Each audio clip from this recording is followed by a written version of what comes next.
terrains, les châteaux, les trucs, enfin, c'est une richesse incroyable. Emmaüs qui dit qu'il travaille pour le Seigneur, Emmaüs, eh bien une fois j'ai été chez Emmaüs, j'ai demandé un meuble, ils m'ont dit vous avez vu le prix? Oui mais je dis je suis pauvre. Ah oui mais il y a un prix, mais je vous l'ai eu gratuitement, c'est pour les pauvres, donc c'est pour les riches, j'ai pas de sous, j'ai pas. Alors ils m'avaient envoyé dehors sur un tas de détritus aller chercher quelques pots en verre. Je dis ça vous allez le foutre aux ordures, je veux même encore faire une œuvre pour vous parce que vous n'aurez même pas besoin de les jeter aux ordures. Et vous? Mais ils m'ont pas dit voici un meuble, non. Alors où va l'argent? Si c'est pas pour nous, les pauvres, c'est pour qui? C'est pour les riches. On fait croire que c'est pour les pauvres, mais en réalité, ils sont pas pauvres ces gens-là. S'ils vendaient seulement une couronne pour un pays, le pays serait riche. Ils pourraient même faire des autoroutes, ils pourraient même faire des écoles, ils pourraient faire tout ça. Mais ils sont pas rassasiés des richesses, ils en veulent, c'est le monde. Alors c'est vrai que ces pasteurs là, de Gien, ou ceux qui voulaient devenir pasteurs, je disais là, t'as qu'à aller simplement là, eh bien il y a un cours catholique sur la Trinité, eh bien vous allez directement là et vous allez comprendre la Trinité, parce que là c'est vraiment les pères de la Trinité. Pourquoi aller à Gien? Eh oui. Et les hommes sont égarés. Les hommes ne savent pas qu'en défendant la cause de Rome, ils défendent le pape, ils défendent Constantin. Constantin c'était un meurtrier, c'était un homme de guerre. Constantinus. Eh oui. Et Constantin s'est fait adorer. Et il disait aux véritables chrétiens, si vous ne m'adorez pas, alors je vous tuerai. Alors Constantin les a tués, ceux qui n'ont pas adoré, qui ne l'ont pas adoré.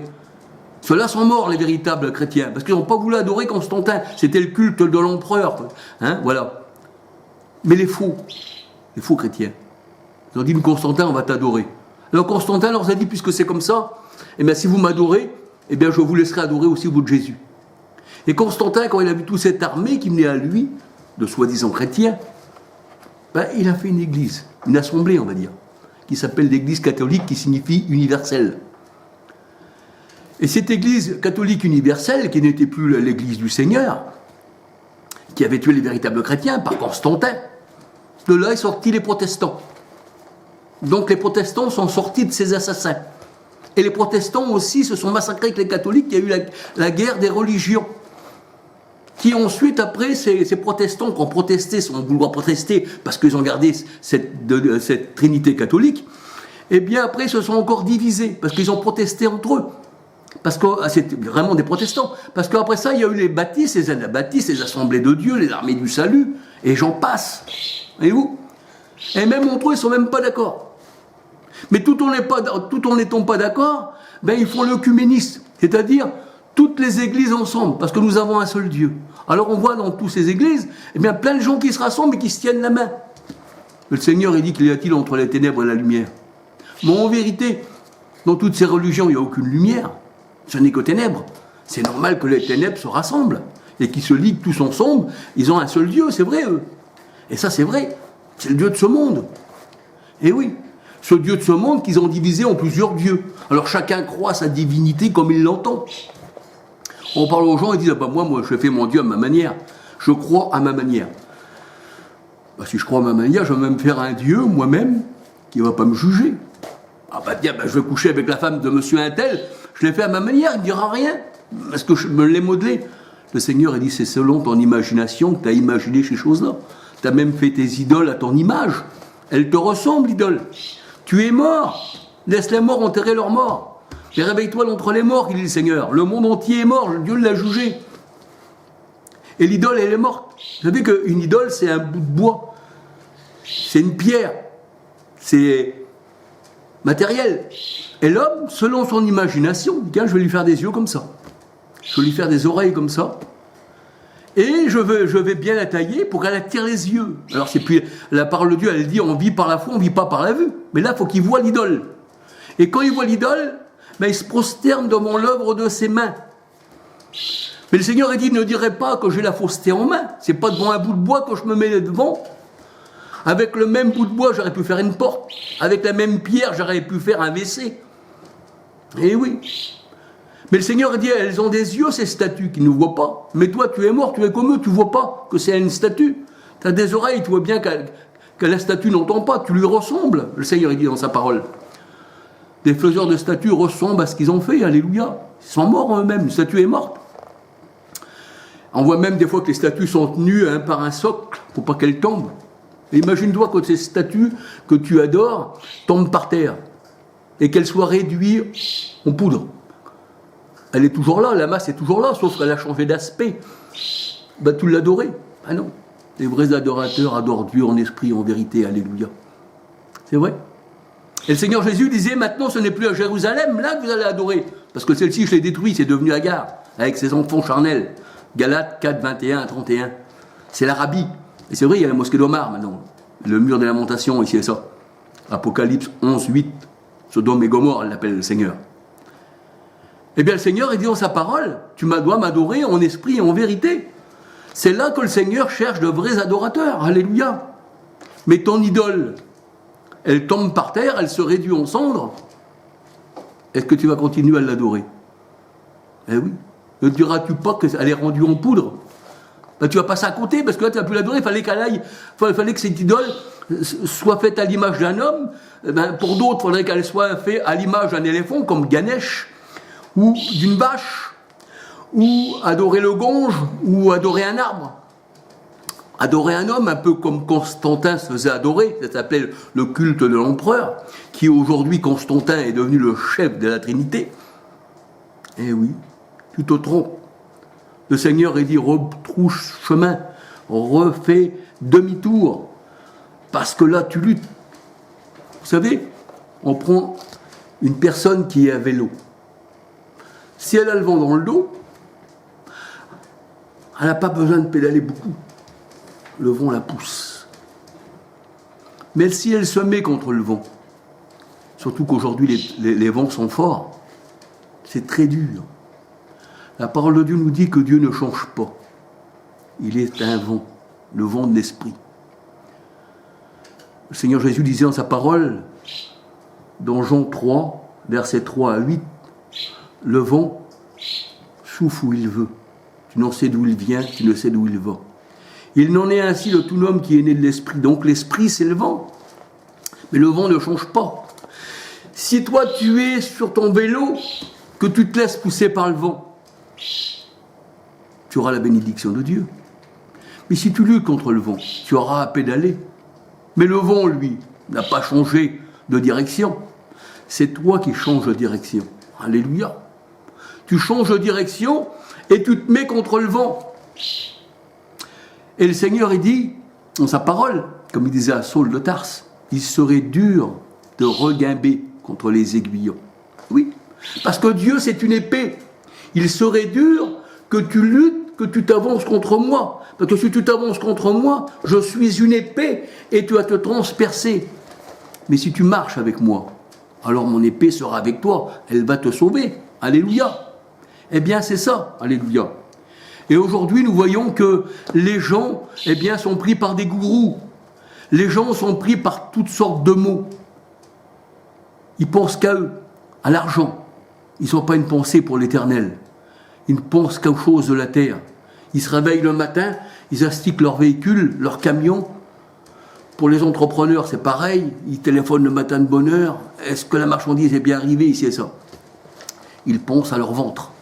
Mais ils ne pensent pas à la parole du Seigneur. Ils ne pensent pas au pain spirituel. Ils pensent au pain charnel qui pourra remplir leur ventre. Combien de personnes, j'ai vu, parce que je suis gitan, je m'appelle Dorkel, je suis gitan, eh bien, combien de personnes que je voyais sont voilà, jugées, je ne juge pas, mais je constate et je dis, tout ça pour la parole du Seigneur, parce que ce n'est pas à moi de juger, c'est Dieu qui juge, alléluia. Mais je voyais les gens, le matin, astiquer leur caravane, astiquer leur camion, le soir, le midi, toujours dessus, je dis la tôle avait été usée. Mais si tu astiquais ton cœur comme ça, si tu demandais au Seigneur, rends-moi blanc à l'intérieur, Seigneur, parce que je suis venu au monde nu, je repartirai nu, que je pourrais donner en échange de mon âme. Vous savez, les châteaux aujourd'hui sont encore là. Les rois ont disparu. On n'a jamais vu un coffre-fort venir dans un cimetière. Et même si encore le coffre-fort serait dans ma tombe, hein, qu'est-ce qu'il pourrait faire pour moi? Que donneras-tu en échange de ton âme? On n'achète pas Dieu, alléluia. La seule chose, c'est d'être avec le Seigneur. La seule chose, c'est d'être un avec le Seigneur. Alléluia. C'est ce qui compte, c'est là. Parce que là où est ton cœur, il est le Seigneur. Là aussi sera ton trésor. Vous savez, tout dépend du cœur, comme je disais tout à l'heure. C'est pour ça que le Seigneur, il dit, il faut qu'on soit circoncis de cœur. C'est au niveau de la pensée, la nouvelle alliance. C'est pour ça qu'elle est spirituelle. Et c'est pour ça que la parole de Dieu, elle dit que les faux prophètes ont la fléchissure dans leur cœur. Hein, c'est pour ça que leur cœur est égaré. C'est pour ça que les pensées de l'homme ne sont pas les pensées de Dieu. Or, nous avons la pensée de Christ. Alléluia. C'est ça la nouvelle naissance, c'est d'avoir les pensées du Seigneur. Et c'est de penser au Seigneur tous les jours, jour et nuit. Parce que ça, c'est notre vie. Si je ne pense pas au Seigneur le jour, la nuit, que je ne mets pas ma confiance en lui, je laisse un ton pour le monde. Et le monde, ben c'est un peu ce que vous pensez, vous. À l'envers, ça fait quoi, le monde? Puisque vous le pensez, c'est pour vous, ça. C'est des mots. Ah oui, une chose qui n'existe pas. Pour le Seigneur, le monde n'existe pas. Vous savez qu'un dragon n'existe pas. Et pourtant, le Seigneur, il dit le grand dragon. La flamme du grand dragon. Il enflamme les traits enflammés du malin. Et le malin, c'est qui? C'est l'homme. Comme la parole de Dieu, elle dit, voyez-vous la bête? Eh bien, dans Apocalypse 17, verset 11, eh bien, la bête, la Bible, elle dit, la parole de Dieu nous dit, eh bien, c'est des rois. Et oui, les cornes, tout ça qu'on trouve dans la parole de Dieu, ce sont des rois. Même les montagnes, ce sont des rois. Le Seigneur, il parlait en parabole. Et il disait à ses disciples, vous a été donné de connaître les mystères du royaume des cieux. Mais pour le monde, je parle en parabole. Je parle en sens caché. Afin qu'ils aient des yeux pour voir, ne voient point, les oreilles pour entendre et n'écoutent point. Mais vous connaissez ces choses-là, alléluia. Alors ce que je veux dire aujourd'hui, je parle simplement. Peut-être que cette vidéo, il y aura du monde qui la verra, peut-être qu'il y en a qui vont aussitôt appuyer pour ne pas voir, ou mettre de côté, j'en sais rien, Dieu seul le veut. Mais moi, il m'a semblé bon de mettre sur ces choses-là, sur ces, comment on appelle ça, ces courants sociaux, eh bien, mettre la parole de Dieu, alléluia, pour faire profiter de ce que Dieu a mis dans mon cœur. Mais maintenant, chacun est libre de regarder ou d'éteindre. Et chacun reprendre lui-même. Moi, je ne suis qu'un homme. Je parle simplement. Je ne suis pas là pour me faire admirer, parce que je ne suis pas un homme au-dessus des autres hommes, je suis un homme parmi tant d'autres. Un arbre parmi la forêt, alléluia. Vous comprenez? Maintenant, c'est vrai que si je voulais me faire admirer, je ne chercherais pas la parole du Seigneur. J'essaierais d'inventer une religion. Et je deviendrai un gourou, un peu comme le temple solaire, un peu comme toutes les sectueuses, où c'est que le gourou a parlé et tout le monde se tue.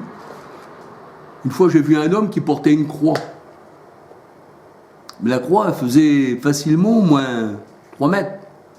Mais assez lourde, elle faisait au moins pas moins de 20 kilos. Et j'ai vu cette croix sur le bord de la route avec un sac à dos. Et je me dis, mais elle a abandonné cette croix-là avec ce sac à dos, qu'est-ce que ça fait là? Et 2 minutes après, j'ai vu un homme qui venait. Il me dit bonjour. Je dis oui, bonjour, oui. Ben, il dit j'étais chercher mon chien, il est parti. Mais je dis c'est à vous cette croix? Ben, il me dit oui, il faut que je l'emmène à Rome. Ah ouais. Mais je dis ça doit être lourd pour vous, c'est un fardeau.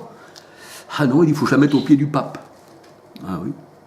Mais vous savez, quand le Seigneur Jésus est venu, il a dit qu'on portera sa croix. Mais la croix, c'est les choses du monde, c'est les souffrances que le monde peut nous donner, c'est la croix. Vous voyez, ça nous abat tout ça. On est dans le monde, on n'en fait pas partie, mais on aura des tribulations dans le monde. Et le Seigneur Jésus disait, si on m'a haï, aussi vous serez haïs. Mais la croix, c'est une idole. C'est une chose que le Seigneur Jésus a vaincue. Le bois maudit, la parole de Dieu nous dit. Mais lui dit, non, non. Moi, je trouvais bon d'emmener cette croix au pied du pape. Plus mon sac à dos, bien sûr. Donc regardez les kilomètres qu'il avait fait cet homme, mais il n'était pas encore arrivé à Rome, hein, puisque moi j'étais dans le Midi. Vers Narbonne. Et pour arriver à Rome, il y avait encore pas mal de temps. Imaginez-vous cet homme-là qui se donnerait la peine pour suivre le Seigneur, mais dans une facilité incroyable. Le Seigneur a dit, mon fardeau est léger, venez à moi vous tous qui êtes fatigués et chargés. C'est une liberté totale, il n'y a aucun effort, rien, Dieu a tout fait. Le Seigneur a dit, la table est prête, j'ai appelé aux noces, mais il y en a qui étaient discrets, il y en a qui voulaient à leurs chevaux, parce qu'en ce temps-là, il y avait des chevaux, il y avait des bœufs.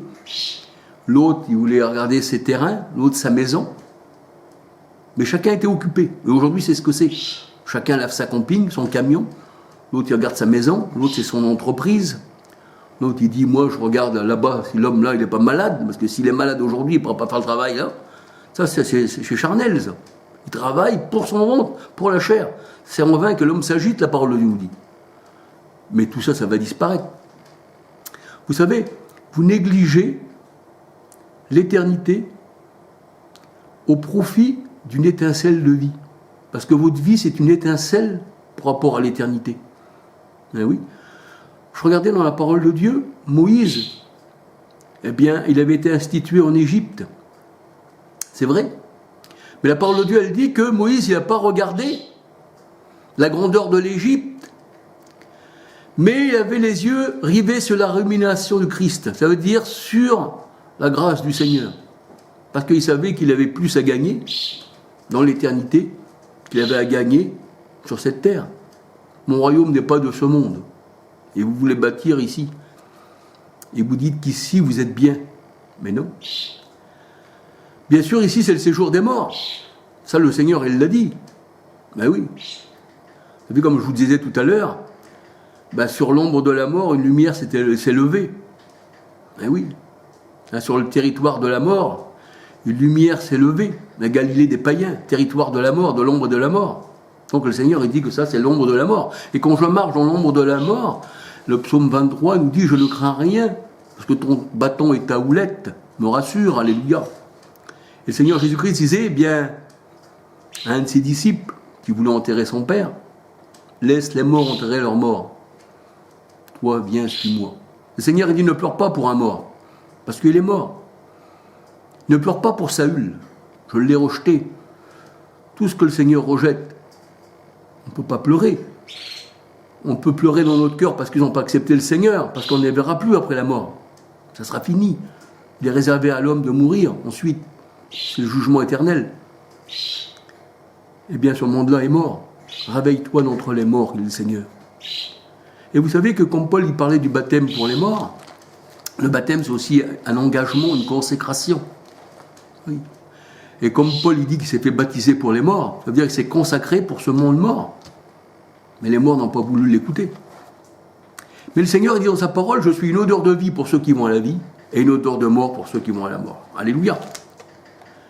Eh bien, je pense que ce que je vous ai mis sur cette vidéo, eh bien, je pense que le Seigneur bénit toutes choses, et qu'il y en a qui seront, eh bien, pour le Seigneur, et il y en a d'autres aussi qui seront pour les ténèbres. Que le Seigneur vous bénisse, et que le Seigneur vous garde, alléluia, qu'il vous donne sa joie. Amen.